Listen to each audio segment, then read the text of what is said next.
Hello friends, I hope you all are doing great guys. New Zealand में अभी जैसे जुलाई का मंथ चल रहा है तो विंटर्स जो है पीक पे हैं। जून जुलाई अगस्त में यहाँ पर हैवी विंटर्स होती हैं। ऑपोजिट चलता है सीजन, जैसे वहाँ पर जून जुलाई अगस्त इंडिया में समर्स रहती हैं तो यहाँ पर विंटर्स रहती हैं। अगर आप इन मंथ्स में न्यूजीलैंड आ रहे हैं तो आपको मेक श्योर करनी है कि आपकी जो वार्म क्लोथिंग्स हैं वो आप जरूर कैरी करें। ज्यादा मनी स्पेंड करने की जरूरत नहीं है, बेसिक क्लोथिंग जो अपनी लेकर के आइए। बाकी यहाँ पर आपको अच्छी डील्स मिल जाएंगी। कोई जैकेट्स लेनी है, शूज लेने या कुछ और आपको आइटम्स लेनी है विंटर्स की, तो सब कुछ यहाँ पर मिलता है और अच्छे रेट पे आपको मिल जाएगा। और गाइज मैं आपको एक और अपडेट देना चाहती हूँ कि मैं इंडिया आ रही हूँ मोस्ट लाइकली नेक्स्ट मंथ या फिर सितंबर के अंदर, ठीक है। और मैं सोच रही हूँ एक मीट एंड ग्रीट करने का, जिसमें हम अपने फॉलोअर्स से मिलेंगे, अपने सब्सक्राइबर्स से मिलेंगे। तो मैं दिल्ली में आऊंगी। आप मुझे कॉमेंट सेक्शन में नीचे बताइए कि अगर आप इंटरेस्टेड हैं, अगर आप मिल करके कोई क्वेश्चंस मेरे से पूछना चाहते हैं, कोई क्वेरीज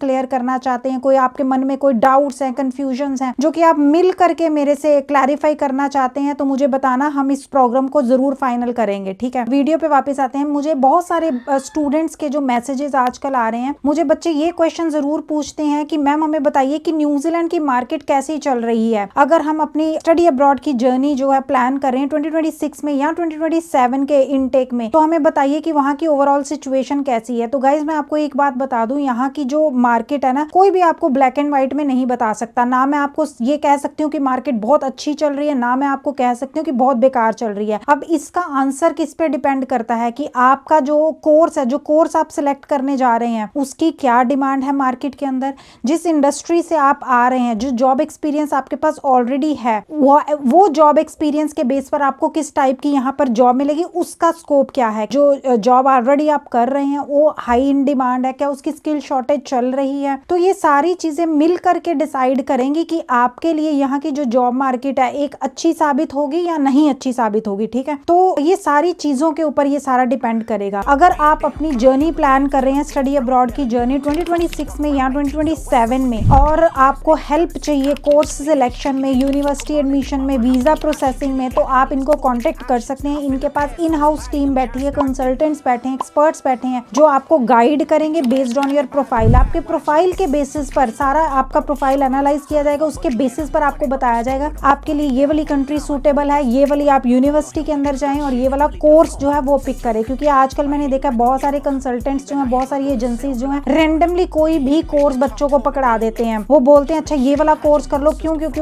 उनके अंदर उनको खुद के फायदे ज्यादा दिख रहे होते हैं। उनको कोई मतलब नहीं है कि इस कोर्स की क्या डिमांड है, इस कोर्स के बाद बच्चे की जॉब लगेगी या नहीं लगेगी। बहुत सारे बच्चे यहाँ होटल मैनेजमेंट पे आना चाह रहे हैं, डेयरी फार्मिंग पे आना चाह रहे हैं, रिटेल की जॉब्स पे आना चाह रहे हैं। तो ऐसे कोर्सेज जो है वो बिल्कुल मत लेकर के आओ, उनकी कोई भी डिमांड नहीं है। कोर्स की सिलेक्शन आपकी बहुत सही होनी चाहिए। तो अगर आपको नहीं आइडिया आपको कहाँ से स्टार्ट करना, आप एक्सपर्ट की गाइडेंस ले सकते हैं। तो सारी मैंने जो इनकी डिटेल्स है नीचे डिस्क्रिप्शन में डाल दी है, जरूर जाकर के इसको चेकआउट कर लीजिए। गाइस अगर आप 2026 के किसी इनटेक में आ रहे हैं या 2027 के इनटेक में आ रहे हैं, आपको ना ये बड़ी टेंशन है आजकल बच्चों को। मैं जिनसे कॉल्स कर रही हूँ या जो मुझे ईमेल्स आ रही हैं, ये मैंने नोटिस किया, आपको ना ये बड़ी टेंशन रहती है कि मैं कौन सी यूनिवर्सिटी में जाऊँ, ये यूनिवर्सिटी अच्छी रहेगी, कौन सी सिटी में जाऊँ। मेरे से भी ये क्वेश्चन पूछते हैं कि मैम बताओ हम ऑकलैंड आए या क्राइस्ट चर्च जाएं या वेलिंगटन जाएं, कौन सी सिटी न्यूजीलैंड की जो है हमारे लिए बेस्ट होगी। तो मैं आपको अभी फिर से बता रही हूँ, हर बार अपनी वीडियो में बताती हूँ, आपको इन चीजों के बारे में ज्यादा नहीं सोचना। फिर आप सोच रहे हैं अच्छा आपका स्टूडेंट वीजा लगेगा या नहीं लगेगा, पोस्ट स्टडी वर्क वीजा आपको मिलेगा या नहीं मिलेगा,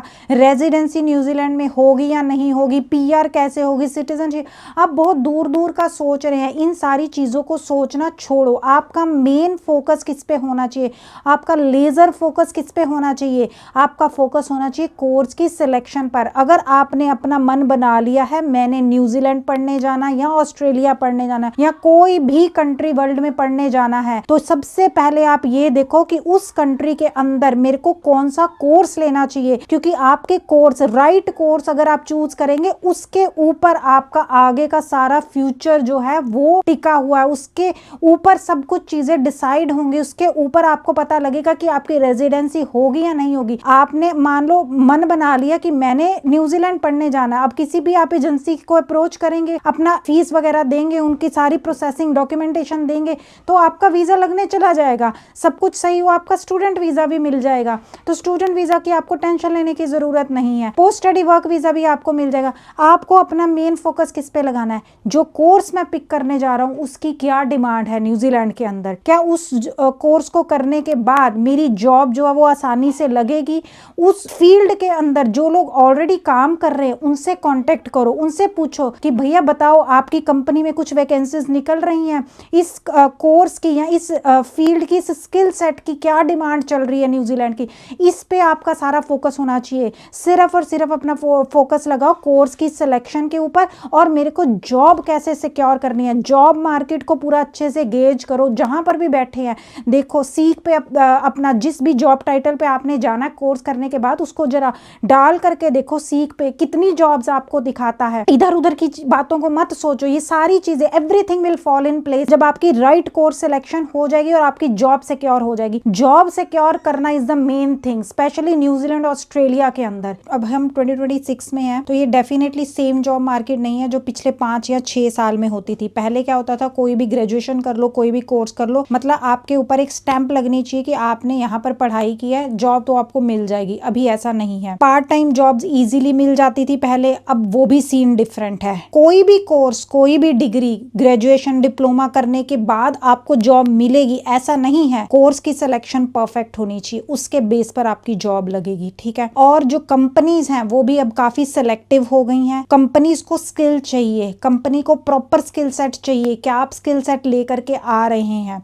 उसके बेसिस पर आपकी जो है सिलेक्शन होगी। ये सारी चीजों का आपने जरूर ध्यान रखना है। ब्लाइंडली ये मत सोचो कि एक बार मेरे ऊपर ठप्पा लग गया, न्यूजीलैंड में मैंने स्टडी कर ली, अब मेरा फ्यूचर सेट है।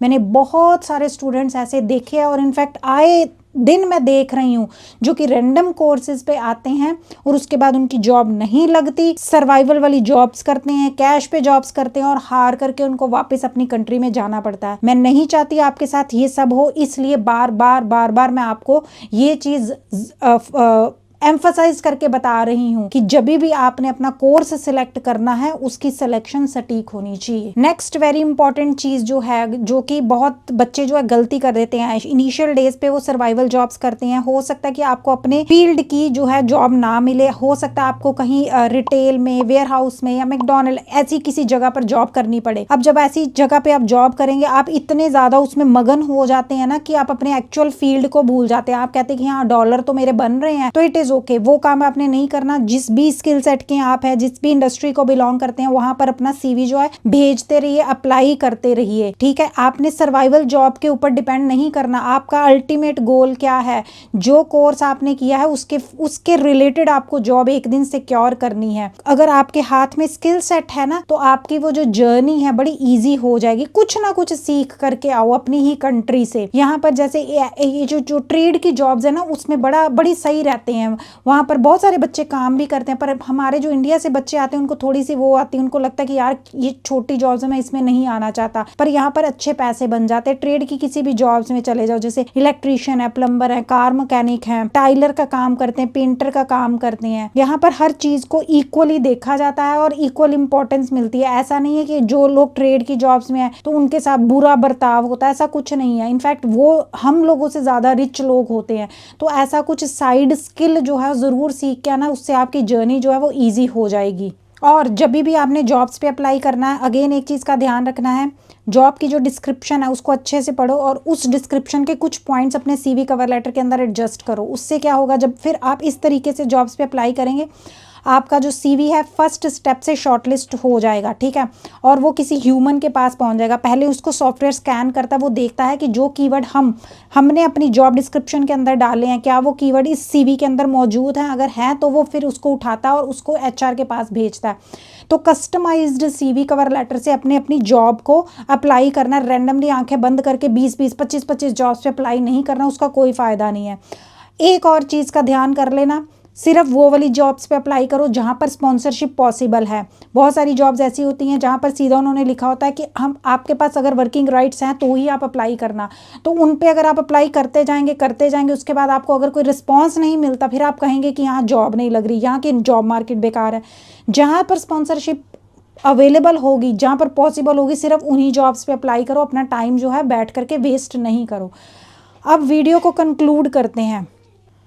अब मैंने आपको ये नहीं कहा कि न्यूजीलैंड के अंदर जॉब अपॉर्चुनिटीज़ नहीं है, बिल्कुल हैं, पर ये जॉब अपॉर्चुनिटीज़ सिर्फ उन लोगों के लिए हैं जो प्रॉपर प्लानिंग के साथ आ रहे हैं, प्रॉपर अपनी रिसर्च करके आ रहे हैं, आंखें बंद करके नहीं आ रहे, इसकी सुनी हुई बात उसकी सुनी हुई बात के बेसिस पर नहीं आ रहे, प्रॉपर अपनी जो भी कोर्स की उन्होंने सिलेक्शन करी है सोच समझ करके प्रॉपर रिसर्च करके आ रहे हैं, तो उनके लिए जॉब अपॉर्चुनिटीज़ यहाँ पर मिलेंगी, उनके लिए न्यूजीलैंड एक अच्छा ऑप्शन साबित होगा।